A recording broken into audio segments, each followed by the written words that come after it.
How should you read the Harvard Business Review? In today's CarCast, I share with you the system that I use in order to get the most out of this amazing publication. I'm a big fan of HBR, and you've been following me. You also know that I'm a subscriber to The Economist. In fact, if you stay until the end, there will be a video that I made for you on how to read The Economist and get the most out of it. If you are one of the 45,000 plus people who follow me on LinkedIn, or the 6 million viewers who watch this on VentureBeat, thank you. And if you're new to the CarCast and like this format, be sure to like the video, comment, and subscribe to the channel on LinkedIn and or YouTube, because you'll be the first one to be alerted when new videos like today's videos are available. This is a particularly timely and exciting CarCast for me because next week I'll be in Boston spending time with some of the HBS professors who are highlighted in this edition, like Andy McAfee or E.F. Bonjnoff. I'm in town for the CDO Summit on Wednesday, and get this, the industry's first CAIO Summit. CAIO stands for Chief Artificial Intelligence Officer. That's on Thursday. If you have not registered for either of these events, there's still time to do that. You can find the information at the bottom of my blog down here. All right, so how do I do this? How should you do this? It's a very simple system.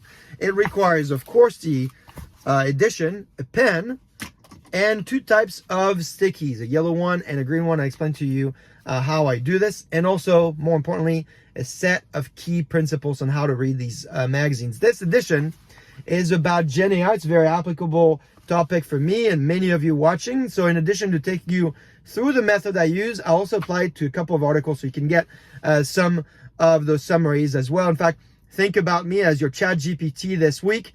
It's funny, in this edition, they talk about chatbots as competent but naive assistants, and hopefully you'll find that is, in this edition of CarCast, going to be a little bit more useful than that. All right, so stickies, pen, principles. Let's start with the principles. When I read the HBR or any magazine or book or nonfiction a book, I follow three principles. The first one is I start at the end. I'll tell you in a minute what I mean by that. Two, I create code for myself for reading time. I use these markers that we talked about.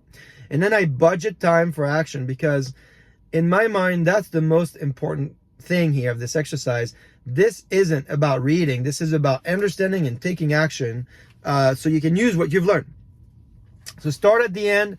How do I do that? Well, if you can see here, at the end of this edition, page 156 to 159, there are what the HBR calls features. These are summaries of the main articles that are contained in the whole magazine. So I read all of them, and I highlight with a little star here the ones that I want to read.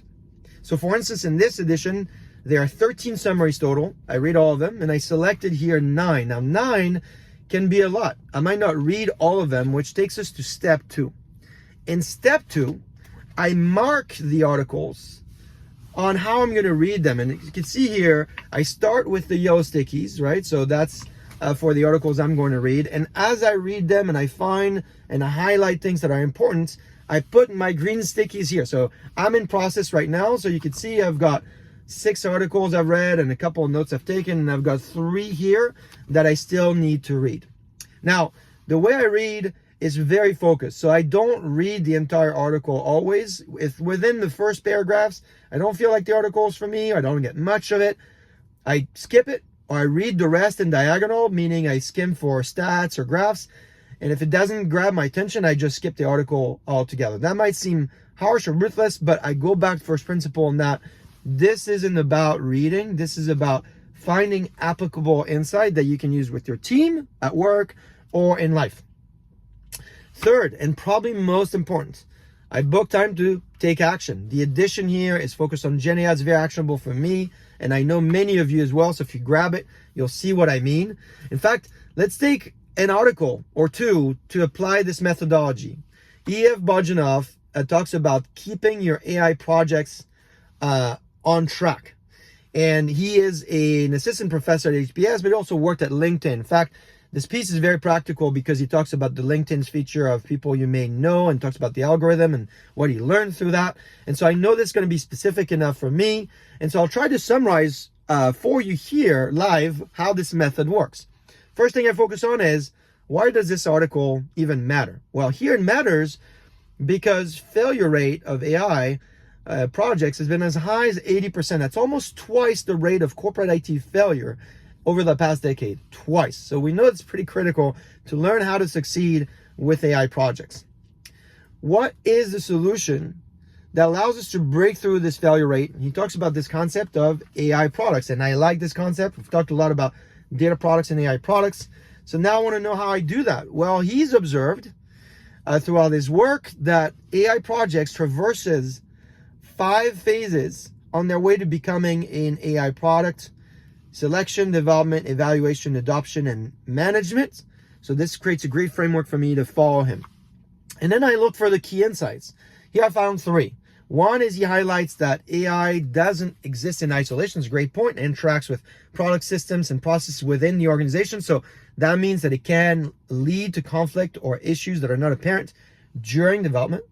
He also notes that failure in AI comes from lack of trust. Trust in what? 3 areas: algorithm, developer, and process. So he says that people tend to trust AI because they believe that it's worked effectively when they have faith in the developer, when they think that the process is designed to empower them without undue risk. And then finally, he gives us a guiding principle for managers and leaders.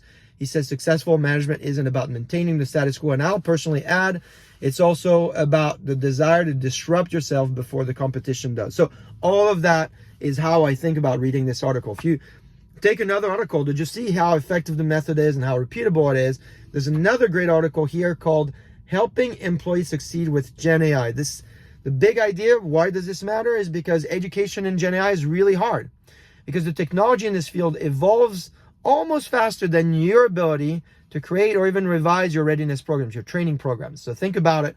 The first version of ChatGPT is a year ago. We actually celebrated that in last week's CarCast. It was November 22nd.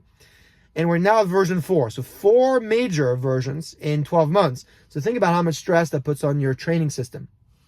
In the piece here, Paul Leonardi, who's at UC Santa Barbara, came up with a 4-step method for dealing with that. He calls it STEP, S-T-E-P. What does STEP stand for? S is for segmentation of tasks. There's 3 types of tasks that you can think about AI. So one is tasks that AI can't and shouldn't do, tasks that AI can augment, and tasks that AI can automate. T is for transition. This is about managing the work to the transition of augmentation or automation. 3 is E for education. This is about continuous education. As we talked about, how do you educate your people to learn, fine-tuning, and prompt engineering.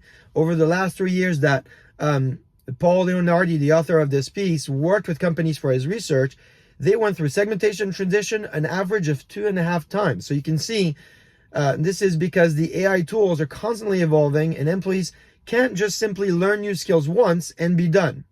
And then P is for performance. I'll let you read that. He also has a great section on lessons that leaders need to think about at the end of the article. So you can see, very simple, very principled, very repeatable method. Now, of course, if you like the articles that I covered, but you don't currently have access to the Harvard Business Review, I think you can learn and read some of them for free online. And if you register, give them your email address, you'll probably be able to read a few more.